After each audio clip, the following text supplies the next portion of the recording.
Katika hili eneo la katika familia Mwambano nakutana na mablaza zangu, tutaongea nao mawili matatu. Bwana blaza, mambo vipi? Bwana safi kabisa, niambie mkali wade. Bwana kama kawaida. Bwana kama pande zipi hizo mwanangu natokea? Bwana katika kipande hicho anakufahamu wewe kama nani? Bwana ananifahamu kama designer boy, easy for drill. Bwana mbona jina lako kama ninapania na usanii, je, wewe una kipaji cha kuimba? Bwana mimi ni mwanamuziki, nafanya muziki, naimba na dance. Unaimba muziki wa aina gani haswa? Bwana naimba drill au naweza nikasema trap. Unaweza kutupa kidogo laza ili wanajamii leo hii waone kwamba kuna kipaji katika maeneo ya Makulu? Naweza nikafanya hivyo kwa action.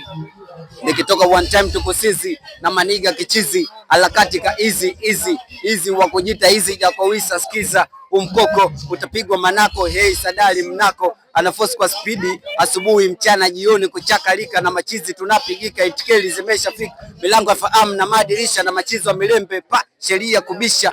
Bwana blaza noma sana. Pamoja sana blaza wanangu hapa wenyewe kama bila kuchoka wanangu sana hapa 45 kwa heshima. Pamoja sana blaza. Amini kwamba mwanangu tunafanya hivi. Bwana anamaliza kwa ngoma ya mwisho. Naomba tukupe nafasi action. Ilipati hatari, nitakesha tomorrow, nikisizi geji ugolo, mimi na misi ombolo, asakula mandolo kipolo, asacheza mdako, na mwanangu mnako, wa mitindo, asajao totembeze fimbo, kali yakosa mtemto kikatu na kunywa kahawa, hey, ilibato hatari, kwa mwanangu udenge. Mwanangu pamoja sana.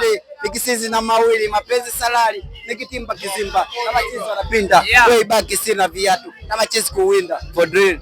Bwana pamoja sana mwanangu. Umeua. Fresh.